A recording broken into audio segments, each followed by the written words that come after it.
Pozdravljeni. V prihajajoči sezoni 2021 bomo priča spremembi, kar se tiče prostih treningov. Poglejmo si skupaj, kaj se bo spremenilo in kakšne posledice bo povleklo za seboj.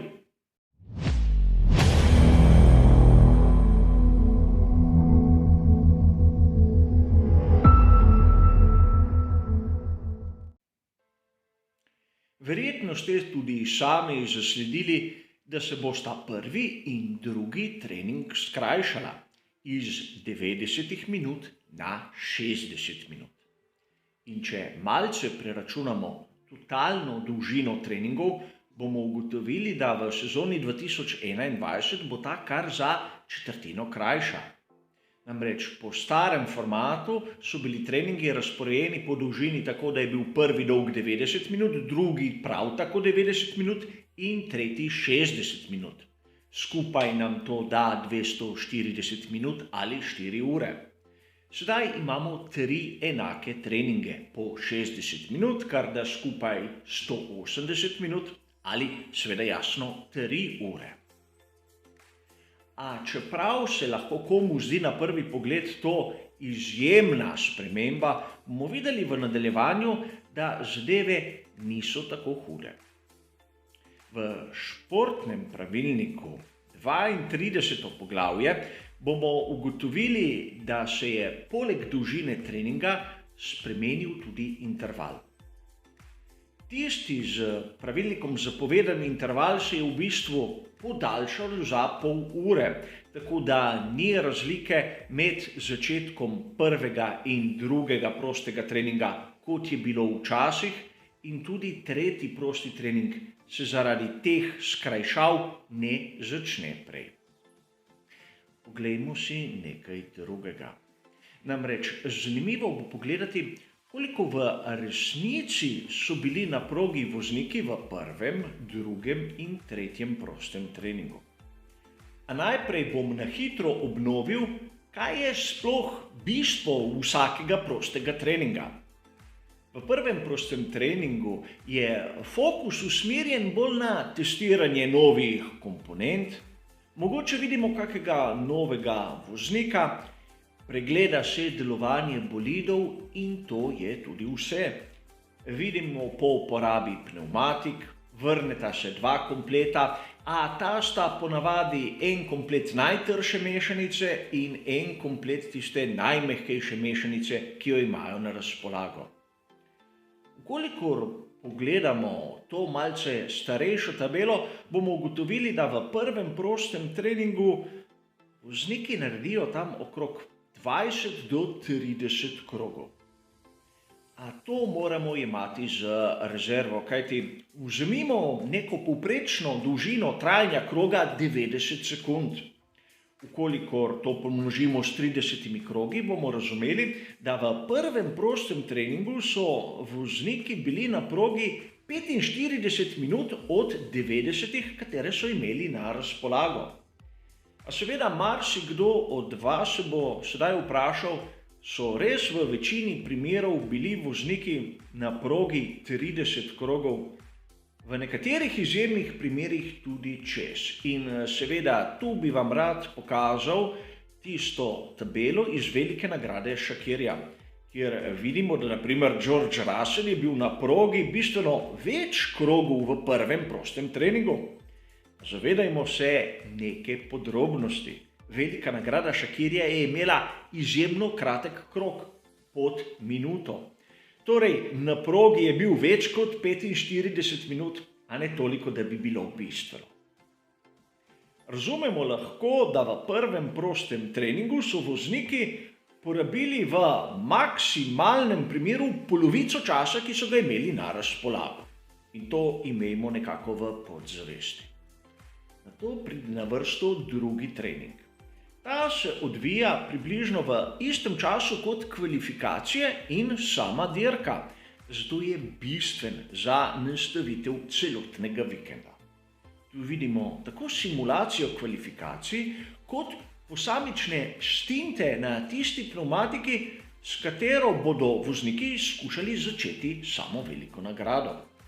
In ukolikor pogledamo zopet neko malce starejšo tabelo, vidimo, da se je število krogov malce zvečalo.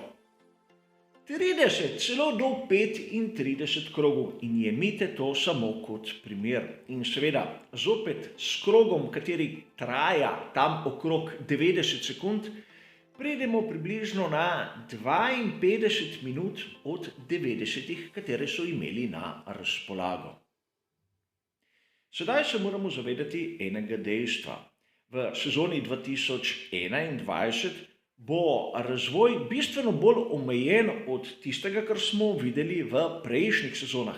Smo na koncu cikla in bolidi v tej sezoni bodo močno osnovani na onih lanskih. In seveda pri tej primerjavi sem izjemno prijazen.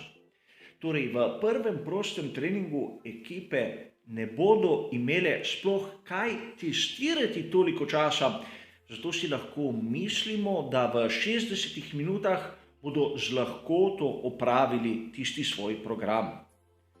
Verjetno ne bodo na progi 45 minut, lahko nekaj manj, ampak prisotnost bolidov na progi bo bolj konstantna. Ukolikor kdo sledi prvemu prostemu treningu, je mogoče mnogokrat opazil, da so dolge minute, ko na progi pravzaprav ni nikogar. Na drugem prostem treningu, kjer smo zračunali nekako okvirno, da je povprečen voznik bil na progi tam čez 50 minut, bomo lahko videli bolj zgoščeno dogajanje. Naprimer v stari formuli 52 minut od 90 je zopet pomenilo, da smo lahko gledali dolga obdobja, ko se ni nič dogajalo. Torej, to skrajšanje nam bo prineslo kar nekaj pozitivnih učinkov.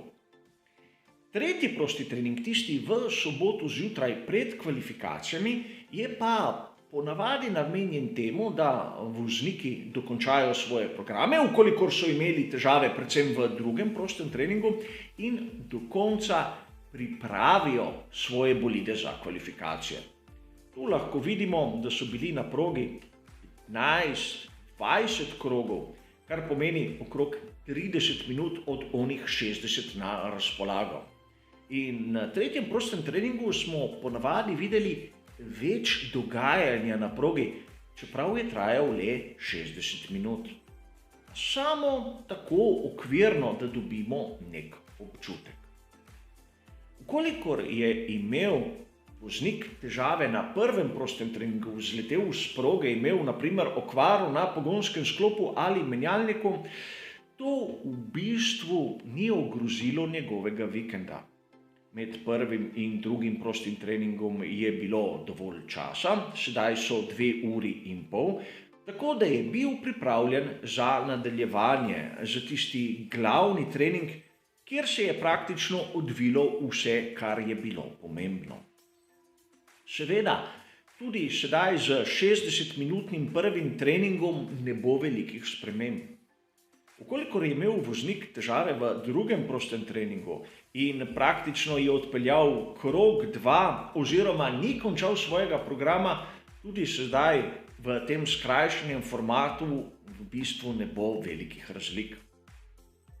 Sedaj bo 19 ur med koncem drugega prostega treninga in začetkom tretjega, to zaradi skrajšanja.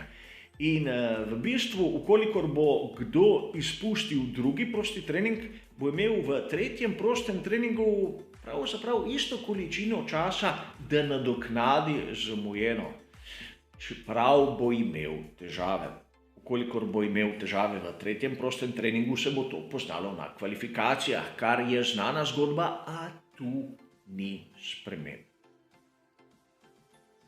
Sedaj se moramo nekaj vprašati, so prosti treningi res tako pomembni, kot mnogi in eden izmed njih sem jaz, pravimo.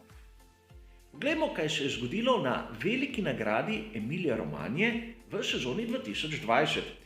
Imeli smo en prosti trening, dolg 90 minut in pravzaprav ekipe so opravile svoje delo. V sezoni 2021 bodo imele pnevmatike iste mešanice kot 2 leti poprej. Ne bo velikih sprememb, no ja, pnevmatike bodo imele novo konstrukcijo, a na to spremembo se bodo ekipe hitro navadile.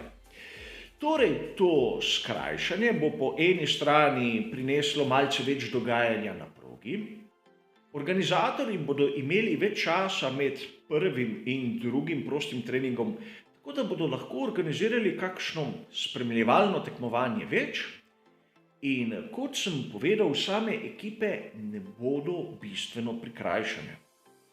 Sedaj bi vas rad opozoril na neko zanimivost. 19. februarja 2021 je bil sprejet športni pravilnik v svoji 6. izdaji. To je do sedaj tista zadnja in mislim, da bo tako tudi ostalo.